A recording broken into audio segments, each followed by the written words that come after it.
Bien, bonjour à toutes et à tous, de retour dans la grande nef du musée de la Grande Guerre de Meaux pour le salon BD. Et on a le grand plaisir d'accueillir Pat Mills, le fameux scénariste anglais, avec Laurent Lerner, son éditeur en France avec les éditions Delirium.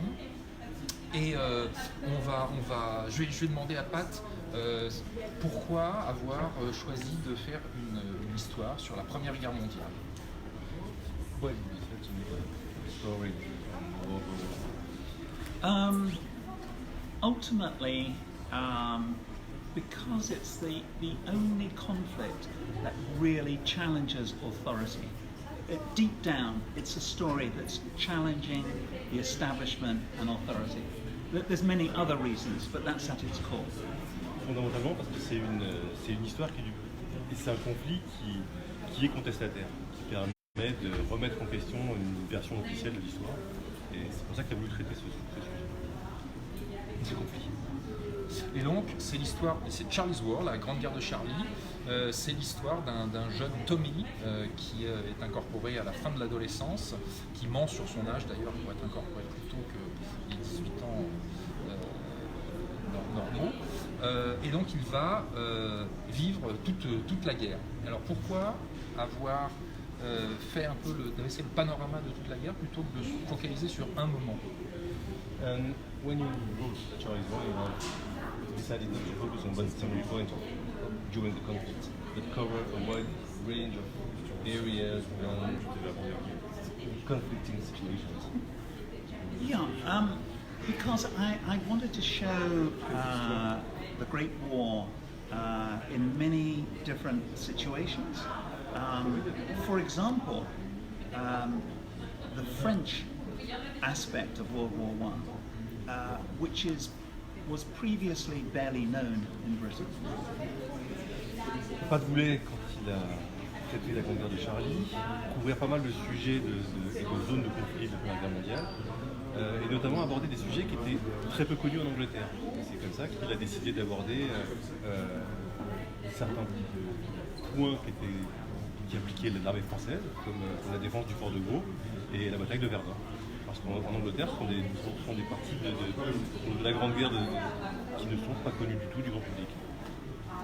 Et donc inversement, pour le public français, on voit toute la partie anglaise, britannique de la guerre, et effectivement il y a beaucoup d'informations, beaucoup de faits qu'on ne connaît pas, puisque les auteurs francophones traitent plutôt de la partie française du conflit. Et qu'est-ce que je voulais poser une question? Oui, alors ce qu'on voit aussi dans cette série, c'est, et ce qu'il n'y a pas dans l'armée française, c'est les soldats du rang sont plutôt des classes populaires et les officiers sont plutôt d'une certaine aristocratie, et il y a vraiment une grande différence entre les deux, entre les officiers et les soldats du rang. Ça c'est quelque chose qu'on ne voit pas dans l'armée française. One thing which attracts in Charlie's War is that you can see that there are very different social classes in the British military. There is the commoner who is the grandfather, and the aristocracy who is more the officer, the elite military. This is something which they will not use that much to see in France, in the French army. And that's You don't have the same class division? No, not really. No. not as much. We have a republic. This is why. We need a republic in Britain. That's why. So yeah, it's for me it's important. Yeah. Yeah. We do have that in France, in Charlie, but not as much systematically. No. Et il y a la différence entre les soldats du rang sont un peu, il y a une oppression de la part des officiers qui n'est pas la même dans l'armée française. Yeah, there is that. What do you say? It's struggle, it's a class struggle, which you Yeah. can see in the British army, Yeah. which you don't necessarily see as immediately in the French army. It is something you. Yeah, it's and in my opinion, this struggle is still there today. 100 years later, it's still there. Now they they mask it and hide it, but it's still there. And with Charlie's War, you have an opportunity to tell the truth about the British state in all its darkness. Oui, il y a une vraie lutte des classes qui existe dans l'armée britannique, particulièrement à cette époque, on le voit moins aujourd'hui. Mais dans Charlie's War, c'était l'occasion effectivement de mettre le doigt là-dessus et de le montrer clairement aux lecteurs. Et donc vous avez publié Charlie's War dans un magazine qui s'appelait Battle, qui était un magazine qui publiait des histoires de guerre, et vous avez réussi à intégrer ce magazine en proposant une histoire plus pacifiste que les autres récits du magazine, et ça je crois que c'est une grande fierté de votre part. Yes, when you published Charlie's War in Battle, it was rather a teenage magazine focusing on action and heroism and war stories, and somehow you infiltrated the magazine with the anti-war story of Charlie's War. Yeah. Is this some pride? Oh yeah, that's for me that's a matter of great pride, because in war comics, stories that are very macho are popular, but Charlie's War was more popular, and ultimately this is a compliment to the readers. It's a compliment to the children who read, because it means you take away the bullshit and they're looking for truth. Oui, c'est une grande fierté. C'est une grande fierté parce que non seulement il a pu d'abord s'attacher à développer une histoire qui est clairement anti-guerre et pacifiste, mais qu'en plus c'était la série qui était la plus populaire du magazine.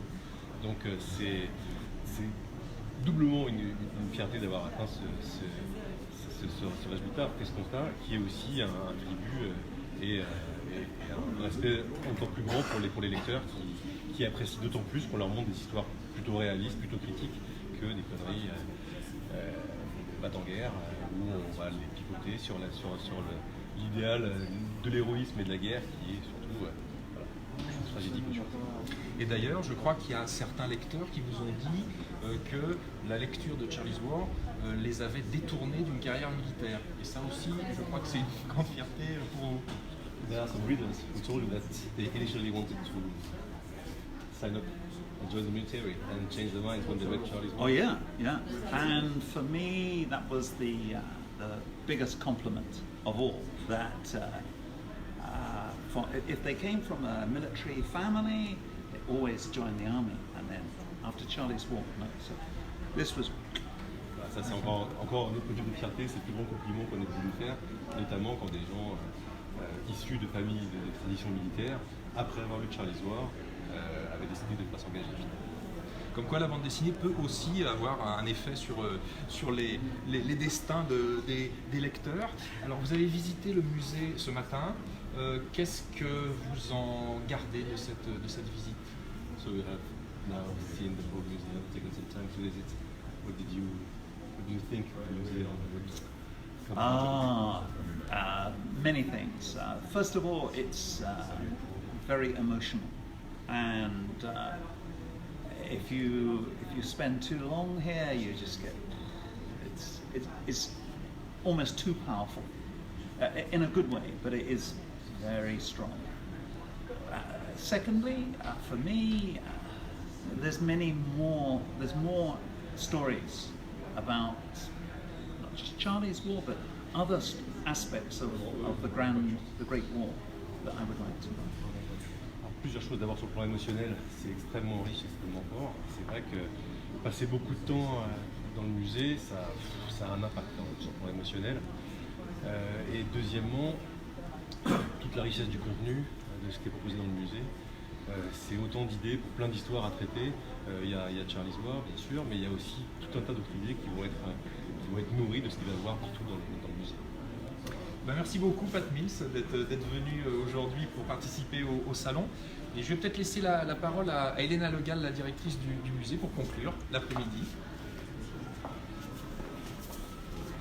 Et ben, en tout cas, c'était encore une belle édition pour cette 4e édition. Merci à tous les auteurs, merci Pat, merci à tous les participants, merci à Casse d'Histoire qui nous a encore une fois aidé à faire cette belle sélection et qui nous a permis de présenter aux 1000 visiteurs qui sont venus cet après-midi à la rencontre des auteurs, de découvrir tous ces albums et de faire le lien avec notre belle collection, puisque effectivement la particularité de notre salon, c'est de présenter dans un écrin incroyable ces histoires qui sont inspirées de la réalité et qui sont fictionnées. Alors merci à tous et puis à l'année prochaine. Réservez d'ores et déjà votre premier dimanche de mars, puisqu'on a bien l'intention de recommencer.